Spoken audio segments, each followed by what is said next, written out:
Now we are going to discuss what is the application of whatever you have learned during the entire study of this course.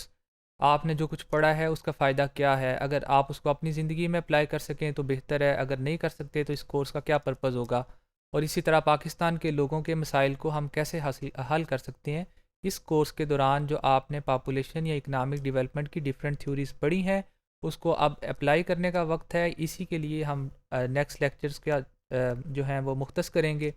और उसमें मैं चंद questions के ज़रिए आपको इन problems को हल करने की कोशिश हम करेंगे।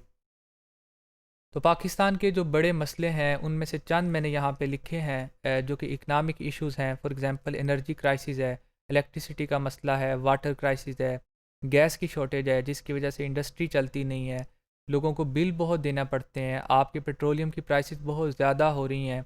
आपके डॉलर की कीमत आज 162 रुपये तक चली गई है, आपकी हुकूमत ज़्यादा से ज़्यादा टैक्स कलेक्ट करने की कोशिश कर रही है, आप ये कहते हैं कि हमारे पास बुनियादी फैसिलिटीज़ नहीं हैं और वो हैं तो बहुत ज़्यादा महंगी हैं, हाई रेट ऑफ इंटरेस्ट है,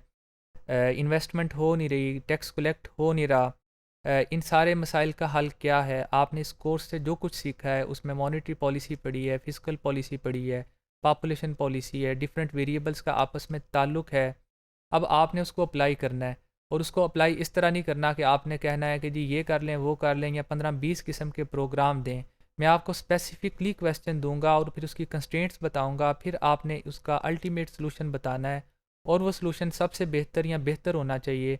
और उसके जो ड्रॉबैक्स हैं या उसका जो कॉन्सिक्वेंसेस होंगे लोगों के ऊपर क्या होंगे, आपकी हुकूमत पे क्या होंगे, आपकी स्टेट के ऊपर क्या होगा, सोवरेनिटी ऑफ नेशन के ऊपर क्या होगा, सेल्फ रिस्पेक्ट ऑफ पीपल के ऊपर क्या होंगे, लॉन्ग टर्म उसके फ़ायदे या नुकसानात क्या होंगे, आपको उसका एनालिसिस करना आना चाहिए। अगले चंद लेक्चर्स में हम यही करेंगे।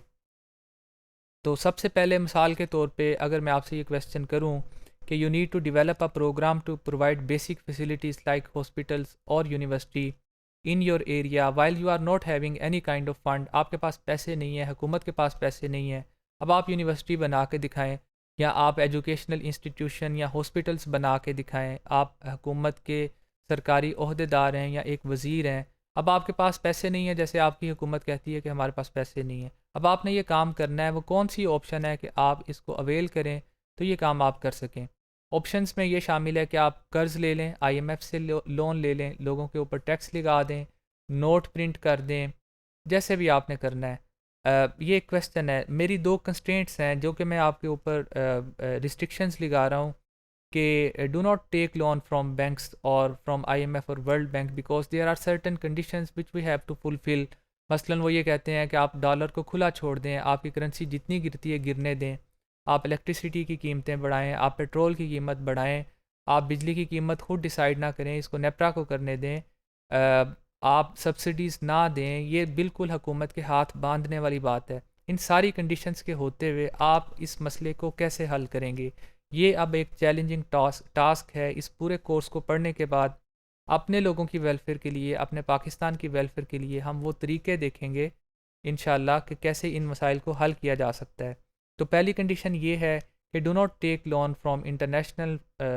Agencies and do not impose taxes on people of Pakistan. आपने टैक्स भी नहीं लगाना और आपने ये भी नहीं करना, तो फिर आपने कैसे करना है? इसका आंसर क्या होगा ये हम नेक्स्ट मॉड्यूल में इंशाल्लाह सीखेंगे।